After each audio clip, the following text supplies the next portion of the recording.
October 1991. The Atlantic Ocean became a battlefield, a monster born of chaos consuming everything in its path. A storm so violent, so unpredictable, it would be called the perfect storm. At the center of this nightmare, a small fishing boat from Gloucester, Massachusetts. Her name was the Andrea Gail. 6 men aboard, fathers, sons, brothers, all chasing a dream and sailing straight into hell. Viewer discretion is advised. The events you're about to hear are intense, tragic, and deeply human.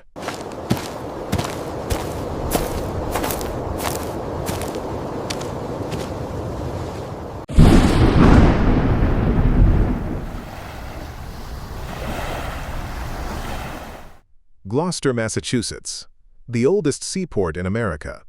For generations, men here have lived and died by the sea. Fishing isn't just a job, it's in their blood. It's late October 1991, and the docks buzz with tension. The swordfish season has been brutal. Poor hauls, broken gear, dwindling paychecks. Crews are desperate for one last score before winter slams shut the Atlantic. On the Andrea Gail, Captain Billy Tyne stares out over the harbor. At 37 years old, he's a veteran fisherman, tough, respected, but carrying the weight of a bad season. Billy, one more trip, boys. We bring in a big load. We can make this right. His crew, 5 men, trust him. They always have. Bobby Shatford, 30, rugged, chasing money for a future with his girlfriend. Dale Murphy, strong, dependable, a family man with kids at home. David Sullivan, called Sully, Murph's close friend, loyal and determined. Alfred Pierre, Haitian-born, quiet but fearless. Michael Bugsy Moran, a scrappy deckhand who joined last minute, chasing a paycheck. They load ice, fuel, and provisions aboard the 72-foot steel swordfisher Andrea Gail. She's built for deep-sea hunts, tough as they come, but nothing can prepare her for what's brewing beyond the horizon. The Andrea Gail heads east, pounding through the gray Atlantic toward the Flemish Cap, 500 miles from Newfoundland. It's a dangerous run, remote, storm-prone, but rich with swordfish. Days pass. The crew works in brutal shifts, lines in the freezing water, hauling catch after catch onto the slippery deck. Spirits rise. For the first time in weeks, they're filling the hold fast. But then, a problem. The ice machine fails. Without ice, the fish will rot. Every hour counts. They need to turn back. Billy studies the charts. A low-pressure system is forming. Forecasters warn of rough weather off the coast. Other boats are turning for safety. But Billy? He makes the call. Billy. We ride it out. We get home fast. The Andrea Gail can handle it. What Billy doesn't know is that far to the south, Hurricane Grace, a dying tropical cyclone, is merging with 2 other weather systems. Nature is about to create a monster. Meteorologists will later call it a once-in-a-century event. A strong cold front moving east across the U.S., a low-pressure system spinning off the Carolinas, and the lingering power of Hurricane Grace. When these forces collide, they form an explosive extratropical cyclone, a storm with hurricane-force winds and waves the size of buildings. By October 28th, the storm covers 1,000 miles of ocean. Waves surge past 40 feet, then 50, then 70. The Coast Guard calls it a weather bomb. And in its path, the Andrea Gail, racing west. By October 27th, the crew is exhausted but elated. The hold is packed with swordfish, their best haul of the season, a fortune in the making.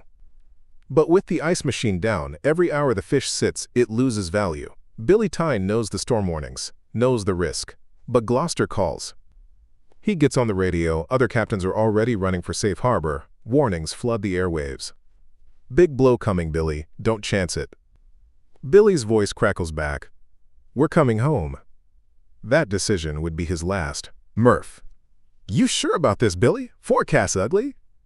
Billy grits teeth. We'll beat it. She's a strong boat. Trust her. Bugsy laughs nervously, clinging to the railing as another wave smashes the bow. Bugsy? Strong boat or not, this ocean ain't playing. As darkness falls, the storm grows teeth. The wind screams. Rain slashes sideways.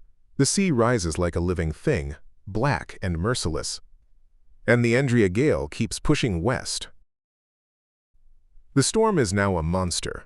Winds over 75 miles per hour, waves as high as 7 stories. Sheets of water hammer the deck. Inside the wheelhouse, Billy grips the controls, his face lit by green radar glow. The screen is a blur of chaos. Every instinct screams to turn back. But there's nowhere to run. They are in the teeth of the beast. Conditions on board. Freezing spray coats the rails in ice. Every roll feels like it'll flip the boat. Sleep? Impossible. One wrong wave, and they vanish. Sully, shouting, "Billy, we gotta slow her down." Billy, "If we slow, she'll broach. Keep her bow into the seas." Murph clutches a handrail, eyes wide at the horizon. A wall of water, 60 feet high, rises ahead, black against the lightning-slashed sky. "Murph!" Hoarse whisper. "Dear God." The Andrea Gail climbs the wave like a toy, engines screaming. For a heartbeat, she hangs on the crest, then crashes down with bone-cracking force. The last radio call. At 6 p.m., October 28th, the Andrea Gail calls another vessel. Billy's voice, calm but tense. "She's coming on, boys. She's coming on strong." Those are the last words anyone ever hears from the Andrea Gail. What happened next? No one knows for certain, but experts believe this. Somewhere in the black chaos, a rogue wave, over 70 feet high, struck the Andrea Gail broadside. A wall of water so massive it could flip a steel hull like a toy. The ship likely rolled, flooded, and sank in seconds. No distress call. No chance for survival suits. No life raft deployed. The men would have been thrown into freezing black water, waves pounding like sledgehammers, their bodies dragged under by debris and current. They were 6 men alone in the dark, swallowed by an ocean gone mad. Days later, the Coast Guard finds only fragments, an empty life raft, a few pieces of wreckage. The Andrea Gail and her crew are gone. No bodies are ever recovered. While the Andrea Gail battled for her life in the Atlantic, the United States Coast Guard was thrown into one of the most dangerous rescue missions in its history. As the storm exploded into a weather bomb, distress calls poured in from vessels across the ocean. Fishing boats, yachts, even massive cargo ships were being tossed like toys. But the Andrea Gail? Radio silence. After Billy's last transmission at 6 p.m., nothing. All units, be advised, we have multiple vessels in distress. Winds 75 knots, seas 50 to 70 feet. Proceed with caution. In Cape Cod, Air Station Clearwater scrambles 2 HH-60 Jayhawk helicopters. Crews strap in, hearts pounding, knowing full well what they're flying into. The worst storm of the century. Fuel calculations show a razor-thin margin for rescue. If they stay too long, they won't make it back. Winds gusting 90, turbulence severe. Lightning flashes. The Atlantic below is a boiling black nightmare, waves higher than rooftops, foaming whitecaps lit by electric fire. They reach a crippled sailboat first. 3 people cling to life as the sea tries to tear them away. The chopper hovers, dipping violently. A rescue swimmer drops into the cauldron, tethered to a cable. The waves swallow him instantly. He fights through sheer chaos, reaching the survivors one by one. All 3 are hoisted out alive. But fuel is critical. The helo limps back to base on fumes. While these heroes fought to save lives, the Andrea Gail remained silent and alone. When the storm finally spent its fury, it left devastation across the Atlantic.